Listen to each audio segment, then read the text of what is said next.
It is with deep humility and profound honor that I stand before you today to deliver this lecture. Upon being conferred the honorary degree of Doctor of Laws, honoris causa, by this noble institution, a distinguished recognition that acknowledges the values, sacrifices, and service of the entire Ghana Police Service. This moment carries profound meaning. It affirms the idea that varied reward comes not from what we seek for ourselves, but from what we commit to selflessly with integrity and purpose. I've always believed that whatever one is called to do in this world must be done with excellence and dedication, and without thought of reward. For it is in giving our best that we find the true fulfillment.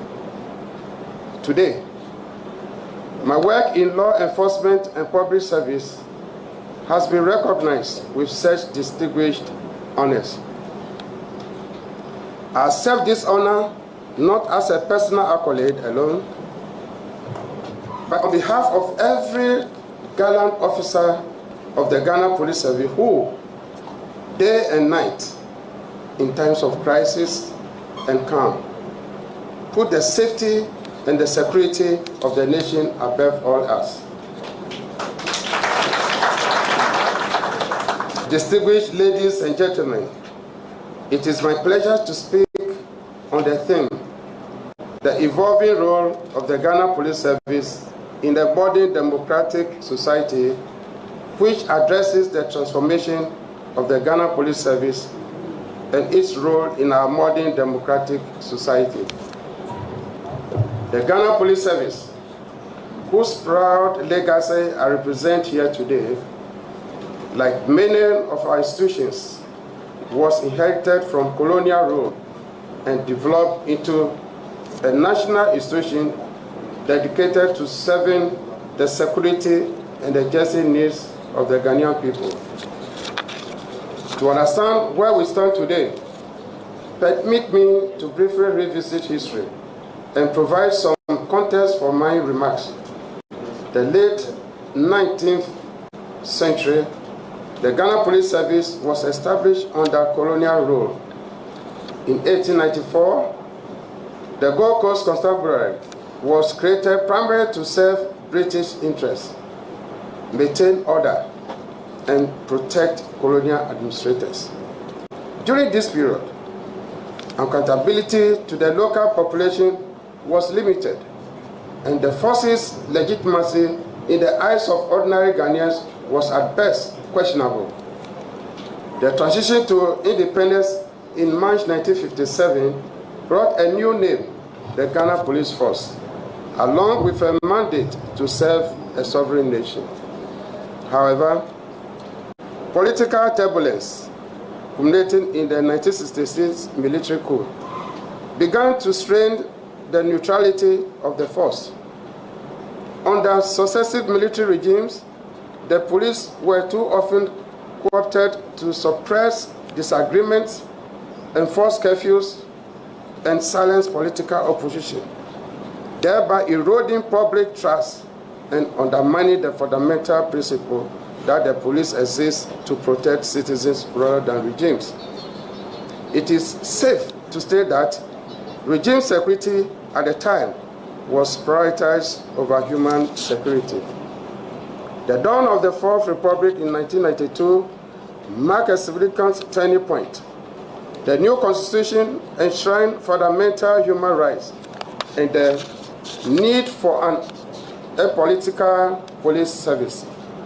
Civilian oversight mechanisms were strengthened. The Police Council, chaired by the President or his representative, was tasked with setting broad policy, while Parliament gained the power to scrutinize police budgets and key appointments. Early in the 1990s, Ghana began investing in the professionalization of the police. The establishment of the Police Command and Staff College at Winneba and the Police Public Training School in Kwalugo introduced systematic leadership training and human rights models as part of the basic curriculum for all recruits. These reforms, including the change of the name from police force to police service, lay the groundwork for a service that will over time see itself less as a coercive arm of government and more as a guardian of citizen safety and constitutional order. In today's Ghana, policing is far more than patrols and arrests. We are responding to an increasingly complex security environment, from cybercrime to human trafficking, from terrorism to domestic violence, from environmental destruction to internet fraud. This is the issue where the guest speaker, he was trekking through some ordeal. I also suffered same. At the first time, the person claimed that he was the Commissioner Yohuno, a young boy of 17 years, and so was taking money from people for recruitment. There was a time we went to Parliament, State of the Nation address. So he was communicating to his people that he was so busy that he was at the State of the Nation's address. And he kept on taking money from people. It got to a stage we have to trace. We traced this guy to about 120 kilometers away from Accra in a small town. And the day he was at the internet cafe, he was still working on recruitment. We got him arrested. At another stage, somebody called me with a nice voice, like he treated the guest speaker, greeted me nicely, the nice voice, and gave me some code that I should dial the code. Then I knew that if I dial the code, one way or the other, he will be able to get to know my password. And that means that all the money I have in my Mumba account will be transferred. So I asked him, my brother, where are you? And what work do you do? Are you sure you are genuine? I know where you are. And he sort of passed here.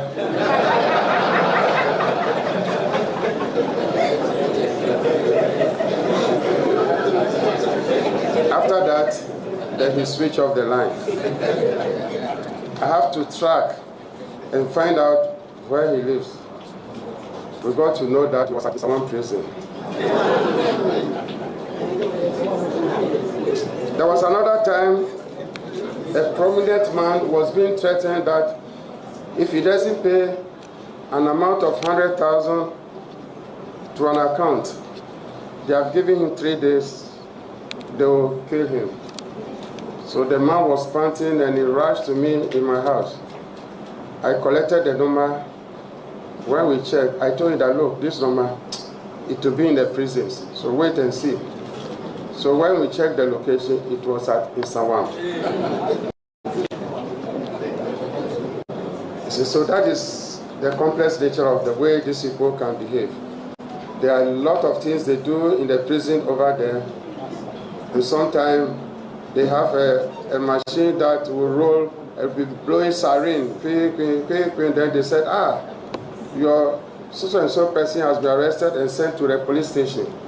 So you have to send money so that we get him released from custody. The siren that they are blowing is something that they prepare, and then they use it and put it at the background as they call you. So anytime you are confronted with some of these situations, quickly get in touch with the police so that we can trace the whereabouts. First thing, let's find out where the person lives. So all these people I've mentioned, we arrested them, re-arrested them. You can imagine somebody who is in prison and he's being re-arrested. And the question is that some of them are facing 50, 70, 80 years imprisonment. So what punishment again can you give him? What punishment again can you give him?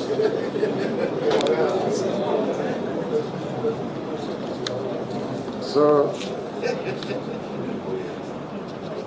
guest speaker, we are also in the same soup, eh?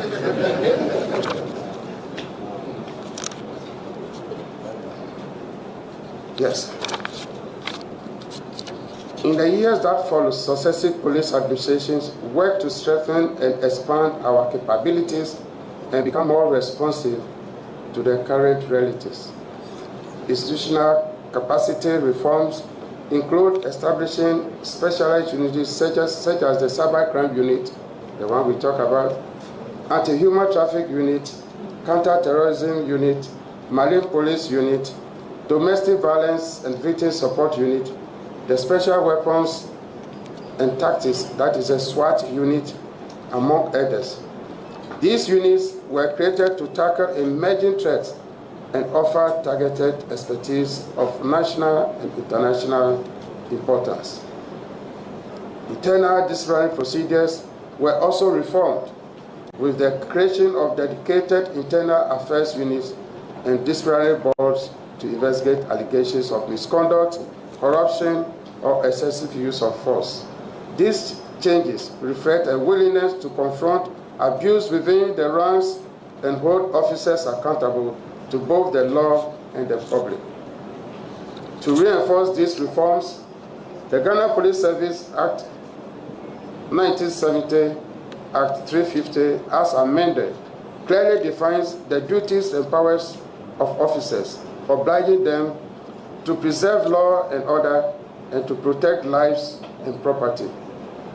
Periodic policy white papers commissioned by the Police Council have updated recruitment standards, promotion criteria, and operational protocols intending to reduce politicization and enhance meritocracy. In the year 2010, the introduction of national police standards provided concrete performance benchmarks covering professionalism, responsiveness, and respect of human rights, and mandated annual audits by the Ministry of the Interior to ensure compliance. It is significant to know that law and policy alone cannot forge public trust. Recognizing this, the Ghana Police Service has embraced community policing as a cornerstone of its democratic mission. Since 2003, community policing forums have been established nationwide, bringing together local chiefs, faith leaders, youth representatives, and police officers to discuss shared security concerns. These community engagements were held regularly to identify crime hotspots, plan joint patrols, and collaborate on crime prevention initiatives. In the Ashanti region, for example, CPF-led patrols accounted for a 27% reduction in residential burglaries over a year. Along the coast of Greater Accra, beachfront neighborhoods now work directly with the marine police to curb illegal fishing and protect residents' property. By involving citizens in setting priorities and designing solutions, the police service has moved from a model of top-down enforcement to one of partnership and mutual accountability, from reactive policing to proactive policing. Distinguished ladies and gentlemen, alongside its community engagement efforts, the service has invested significantly in technological modernization. In 2018, the rollout of the District Police Information Management System, digitalized crime reporting, incident mapping, and case tracking, providing commanders with the real-time visibility into emerging patterns and enabling the flexible deployment of resources to new hotspots. Mobile data terminals and upgraded radio networks now allow officers in the field to receive dispatch orders instantly and to transmit critical information without delay. In Accra and Kumasi, The expansion of the forensic laboratories has reduced the backlog in forensic analysis by 40%, strengthening the evidentiary basis for prosecutions. Additionally, the service's social media presence on Twitter, Facebook, WhatsApp groups, and the establishment of the GH Police TV have improved crisis communication, whether issuing traffic advisories, coordinating disaster responses during floods, or countering misinformation during elections. Technology has thus become a force multiplier, increasing both the reach and the responsiveness of policing. Let me add that in the heart of all these changes lies a renewed commitment to human rights, accountability, and transparency. Every recruit now studies the human rights provisions outlined in the 1992 Constitution. The National Use of Police Force, the National Use of Force Policy, and the UN Code of Conduct for Law Enforcement Officials. Annual refresher courses are organized to reinforce de-escalation techniques and respect for dignity. At the same time, internal affairs investigations and the independent complaints mechanisms at the Commission on Human Rights and Administrative Justice offer dual-track accountability. The service also publishes quarterly police performance dashboards online, detailing crime statistics, conviction rates, and disciplinary action taken, which parliamentary oversight committees review. With the laying of our performance bare to public and legislative scrutiny, the service demonstrates that the professionalism and respect for the rule of law are not optional but fundamental. Ladies and gentlemen, in my considered view, the litmus test for neutrality and impartiality of a democratic police service is an election. Under its mandate to support the Electoral Commission, the Ghana Police Service has honed election security protocols over the past 3 cycles. In both 2016, 2020, and 2024 election security task forces were deployed to every region, coordinating closely with political stakeholders to diffuse tensions before, during, and after elections. The deployment of CCTV systems in key police station centers, rapid response teams on standby, and the redeployment of pre-deployment liaisons between police commanders and party agents help in curbing isolated disturbances, contributing to a historically relatively low incidence of election-related unrest. These successes underline the importance of impartiality, rigorous planning, and respect for citizens' rights to assemble and vote without fear. Yet, the journey is far from complete. While we acknowledge the progress made, it is essential to admit that challenges persist. The police service does not, under any circumstances, support acts of electoral violence. Any individual or group that attempts to undermine the democratic process by taking the law into their own hands will be dealt with decisively in accordance with the law. Similarly, concerning the recent violence that erupted during the Ablekumanov re-election, a police investigation is ongoing, and we are actively reviewing all available footage and other evidence to identify those responsible. We are determined to ensure that justice is served. We will continue to act with professionalism and impartiality to safeguard the voting public and protect the integrity of our electoral system, thereby supporting a peaceful, free, and fair democratic process. Ladies and gentlemen, having said that, we can also acknowledge that rapid urbanization has given rise to new crime dynamics in recent times. Sophisticated cyber fraud syndicates, one-chance armed robberies targeting unsuspecting victims, and organized motorcycle gangs that exploit gridlock to evade capture. At the same time, resource constraints limit the service's ability to extend forensic labs and modern equipment to every district. Public-private partnership with telecommunication firms sponsoring mobile terminals in rural stations, for instance, present an effective model for utilizing external expertise and funding. Equally important is the need to prevent the politicization of our recruitment and promotion processes, which must be strictly based on merit and integrity.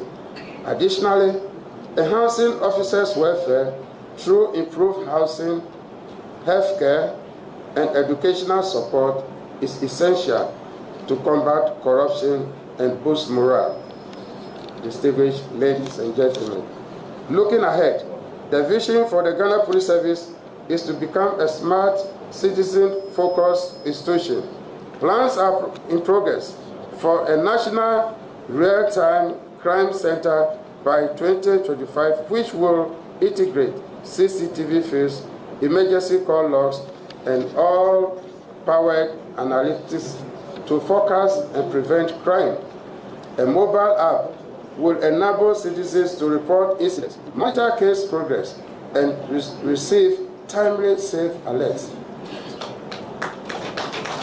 Human rights impact assessments will be standard before large-scale operations to ensure policing strategies respect community rights and minimize unintended harm. Collaboration with universities and law schools will encourage research into the changing dynamics of police-public interactions, creating an evidence base for ongoing reform. Regionally, strengthening ties with ECOWAS, Interpol, and other international organizations will improve our ability to address transnational threats from trafficking and narcotics to terrorism financing.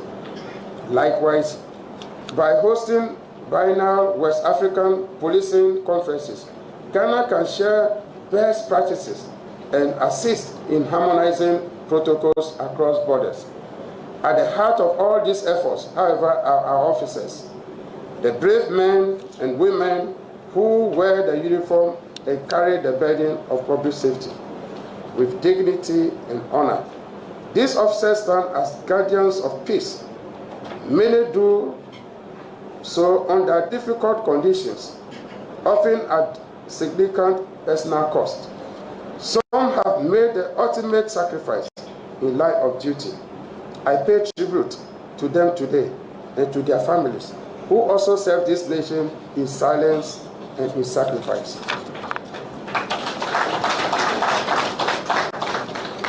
This honor belongs to all of them. I dedicate it to every officer who has stood a post through the night, responded to a distress call, mediated a conflict, or walked into danger so others may live in peace. It is their selfless service that keeps Ghana secure and allows our democracy to flourish. But even as we honor the past and the present, we must look to the future. We must continue to deepen collaboration between law enforcement, the legal community, academia, and the civil society. We must foster trust between the police and the people, because of the effectiveness of any police service depends not only on its strength, but on the confidence it inspires. Let this honor be a call to rededicate ourselves to those values of fairness, justice, and service that uphold the law not as an instrument of fear, but as a guardian of freedom and dignity. Ladies and gentlemen, as I conclude, I wish to thank His Excellency the President of the Republic and the Honorable Minister for the Interior for their ongoing support to the Ghana Police Service. I thank my colleagues in the Police Management Board and the entire law enforcement fraternity whose tireless efforts and sacrifices sustain the operational strength and moral compass of our institution. To my family, whose love and quiet strength have steadied me through many trials. I offer my heartfelt thanks. This degree is as much yours as it is mine. To the Governing Council and the academic leadership of this esteemed institution, thank you for recognizing the importance of law enforcement within the broader framework of justice and national development.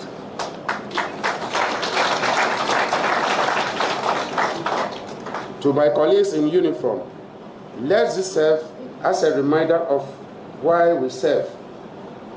To the youth of Ghana, I say, hold steadfast to discipline, integrity, and purpose. Choose service over self-interest, and let your contributions help shape the Ghana we all aspire to. May God bless this university. May God bless the Ghana Police Service, and may God bless our homeland Ghana. Thank you.